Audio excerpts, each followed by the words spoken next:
Also in the street plan of Washington, you find pentagrams. So here we have two pentagrams in the street plan of Washington. The top one points into the Capitol building, and the one at the bottom points into the White House.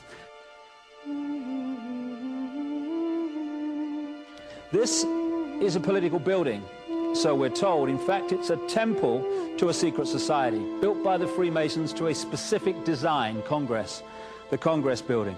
Where did it get its name from? Capitol Hill, from a sacred place of the Roman Brotherhood going way back called Capitoline Hill. And when Madeleine Albright, high priestess of this brotherhood, became Secretary of State, and she went across on her first overseas visit to Europe, she actually went to Rome and made an official visit, what for her would have been a pilgrimage to Capitoline Hill in Rome, and that's where we get Capitol Hill from. This is George Washington.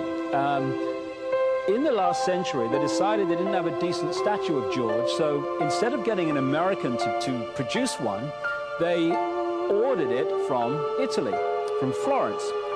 And when it arrived on the dockside, people were staggered, because here was George, the first president of the United States, depicted naked from the waist up with this cloth over his Bill Clinton's, and then pointing up one arm, pointing down the other.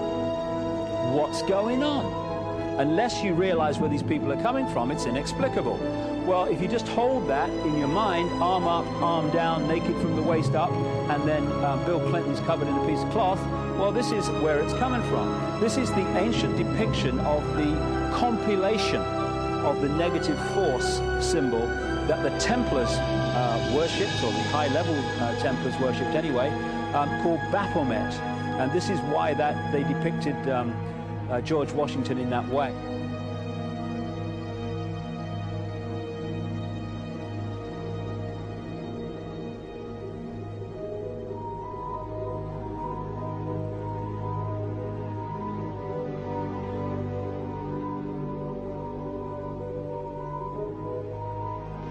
What has come to light is that it's now been, it is not so surprising for a lot of people that there are covens amongst the very educated class, architects, doctors, lawyers, priests, brokers, and the leisure class.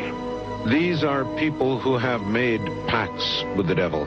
That's right. It's really the best, the more accurate way of describing it would be that they have indulged themselves in the worship of the goat, of the prince, of the serpent, of Satan, of Lucifer, and they lead perfectly normal lives. They're jewel merchants. They travel. They're prominent in their own way, but they do have this indulgence. Father, here's a part of that I can never understand, that has never made sense to me, and that is, if somebody were to make a pact with the devil, then obviously the implication is if the devil is there to make a pact with them, to make a deal, to make their life, their short mortal life on earth, pleasurable, with money or women or travel, more interesting, whatever it is they want. Yes. Then they are aware of the presence of the devil, and they are obviously aware then of the presence of God as well, and they nevertheless make a conscious, stupid, short-term, blind choice to take what they can get in this lifetime. And to embrace one, you must embrace the other. It's not like it's some wishy-washy person. I know you do. It is a very not easy to understand, except when you talk with them, when they let their hair down and peel grapes, as we say, and when they're on their way to being cured of what or healed is the proper word. You find that there's an exhilaration and a satisfaction which is both sensual and sexual and mental when they really indulge in Luciferian worship. There is a peculiar exhilaration. Like a drug, then? Yes, it's a peculiar exhilaration. And of course, the godly instincts in us all, the angelic in us all, because we all have something angelic and something godly, besides everything else, a lot of other negative things, that is quenched. And you find in them a horror of anything what we call sacred and holy or sacrosanct, or the idea of the idea of the sacred, of the awesome.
How in the world did you ever get involved in praying to demon spirits?